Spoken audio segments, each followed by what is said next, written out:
Halo pemirsa, kita jumpa lagi di episode 19 yang membahas informasi lanjutan yang sangat penting tentang virus corona.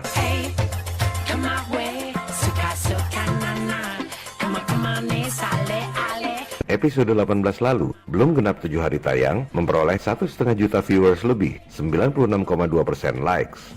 Tampaknya terlalu menyolok. Elit global mulai gerah dibongkar perilakunya.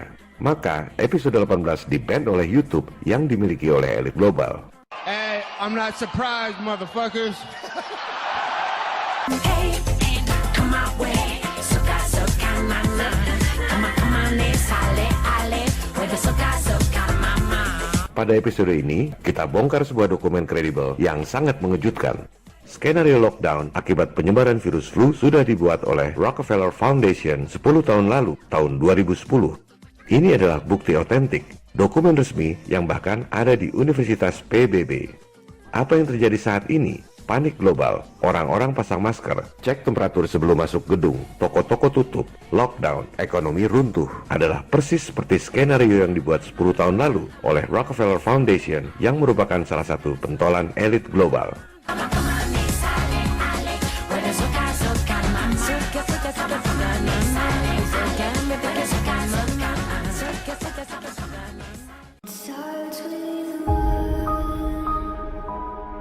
Dokumen Rockefeller Foundation tentang skenario wabah dan lockdown ini bisa Anda download di situs akademisi academia.edu.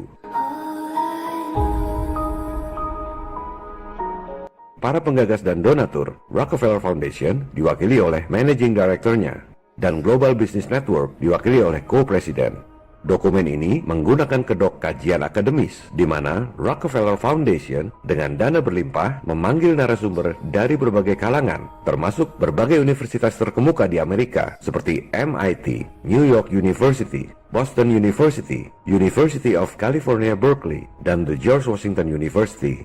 Kalau suatu saat dokumen ini terbongkar, seperti yang kita lakukan sekarang ini, mereka akan berkilah bahwa ini adalah kajian akademis, bukan rencana elit global. Anda harus bisa membaca yang tersirat, bukan hanya yang tersurat. Tahun 2010 itu, mereka membuat skenario terjadinya wabah 2 tahun kemudian.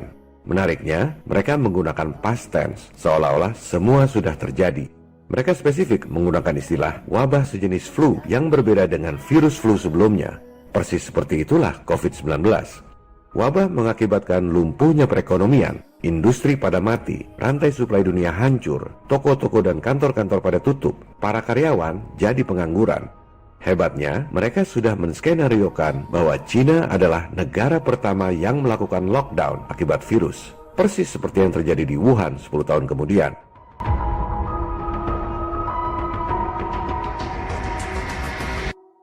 Dalam skenario mereka, para penduduk memakai masker, cek temperatur tubuh sebelum masuk gedung, persis seperti yang terjadi saat ini. Dan dalam skenario Rockefeller ini, kontrol otoriter terhadap penduduk seperti itu terus berjalan meski wabahnya sudah hilang. Silakan Anda baca sendiri tulisannya. Inilah tujuan lockdown yang sesungguhnya. Jangan pikir cuma sebentar.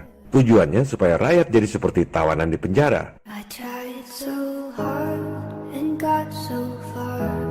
Dalam skenario elit global yang namanya pandemik virus, terorisme, krisis lingkungan seperti global warming hoax, krisis ekonomi, kemiskinan sengaja dibuat supaya rakyat dunia lemah. Sehingga pada akhirnya rakyat dunia sukarela tekuk lutut di bawah pemerintahan diktator yang otoriter. Perbudakan global, New World Order.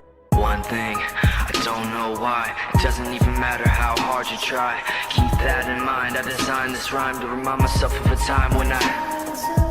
Dalam skenario yang dirancang 10 tahun lalu, dengan alasan keamanan dan kesehatan, penduduk dunia akhirnya akan sukarela menggunakan biometric ID.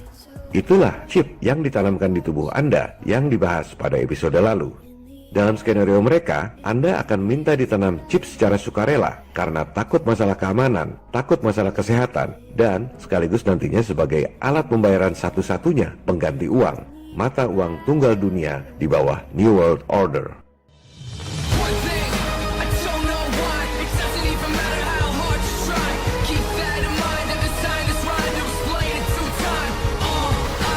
Silakan Anda screenshot dan jadikan meme skenario Rockefeller Foundation 10 tahun lalu ini. Poin nomor 1-5 adalah persis seperti yang terjadi saat ini. Sedangkan poin 6, 7, dan 8 saat ini belum terjadi. Adalah kewajiban kita, people power, untuk melawan agar hal itu tidak terjadi.